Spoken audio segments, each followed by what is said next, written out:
We're here with men's basketball coach Larry Cordaro after a loss to Stephen F. Austin. First, I mean, you guys deserve to be here. Obviously, you guys were up at the half, and then they kind of controlled in the second half. But what can you take from this one? You played with them into the second half. Very thankful for Coach Keller and Stephen F. Austin, their staff, for allowing this game to happen. It was very short notice. Credit our players after the emotional overtime win at home, less than 24 hours. We get over here, we talk about a 10-round fight. The first 5 rounds went our way. We go into halftime with a 1-point lead.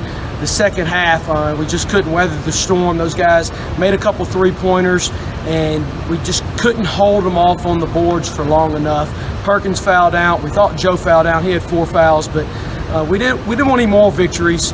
We talked about that before the basketball game. We wanted the victory, but credit our players for coming in on a road environment, playing against a team that beat Duke at their place last year, that's gone to the NCAA tournament every other year, that won 28 games last year, well coached. They've got some talented players. They were bigger than us.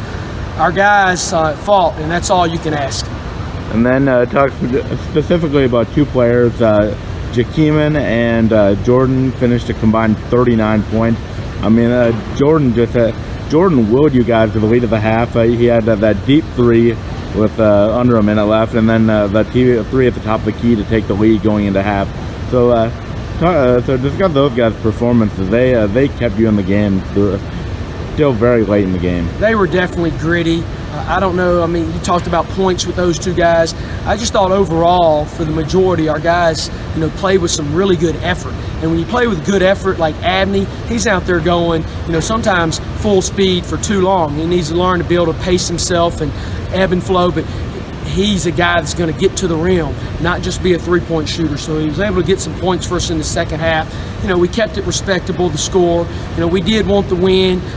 We didn't leave out here with the result we wanted, but, their assistant coach, Mason, came into our locker room. We just left out of there with a good 10, 15-minute powerful talk about his story and overcoming cancer and not playing with any excuses and just overcoming obstacles. I really think this was a successful trip. Even though we lost the basketball game, we were able to play on ESPN+.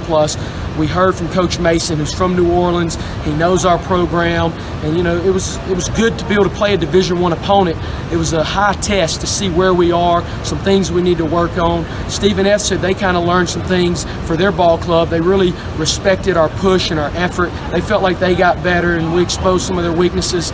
And so we've got to lace them back up again in less than 48 hours. We go to Lafayette and play in the Raging Cajun Dome. So it's a big ask for the Generals, but we're thankful to every game that we can play during this COVID time, and the Division I experience is going to do nothing but get us better.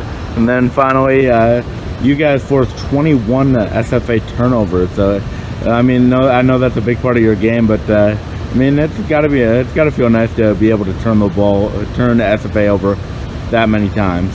We talk about us having low turnovers, valuing the ball, and rebounding the basketball. Again, I think that was something that we didn't do a great job. Obviously, those guys were taller than us, so they had the advantage.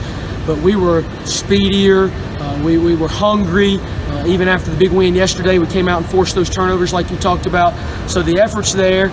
We were down a coach tonight. Coach had to stay back, and Coach Kyle stepped up. Coach Jack did a great job with the scouting report.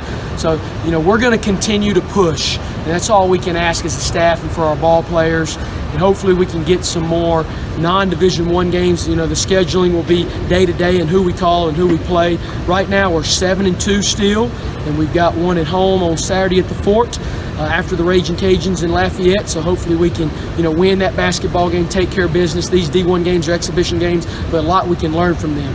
Okay, thank you, Coach. You're welcome.